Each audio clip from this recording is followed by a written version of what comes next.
কাল থেকে রথযাত্রা শুরু করেছে জমিদার বাবুরা। আমরা রথযাত্রা আষাঢ় মাসে হয়, শ্রাবণ মাসে হয় শুনেছি, এই ফেব্রুয়ারি মার্চে রথ হয় আমি প্রথম দেখলাম। আমরা জগন্নাথ দেবের রথের কথা শুনেছি, আমরা মহাভারতে শ্রীকৃষ্ণ অর্জুনের রথের কথা শুনেছি, আমরা দেবদেবীদের রথের কথা শুনেছি।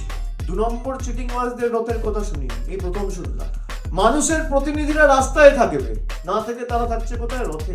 আপনি ভাবুন, মানুষ যাদের নির্বাচিত করেছে তাদের পায়ে যদি মাটিতে না পড়ে, তারা যদি রথে বসে ভাষণবাজি করে আর নির্দেশিকা জারি করে আর নিদান দেয়, আর ক্ষমতায় না আসার পরে বিরোধী দলে থেকে রথে চড়ছে, তাহলে যদি ক্ষমতায় থাকতো এরা কিসে চড়তো? তখন তো 4 তলা রথ তৈরি হতো, 70টা এমএলএ পেয়ে রথ। তাহলে এরা যদি 200 পার করতো কি হতো? নিজেদেরকে ভগবান ভাবছে আর বলবেন যে রথগুলো করে এসছেন সেটা সযত্নে রাখবেন।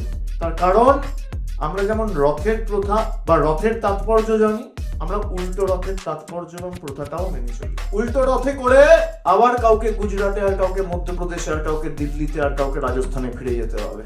রথযাত্রা লোকারণ্য মহাধুম নাম, ভক্তেরা লুটায় পথে করিছে প্রণাম। পদ ভাবে আমি দেব, রথ ভাবে আমি, মূর্তি ভাবে আমি দেব, হাসে অন্তর্যামী।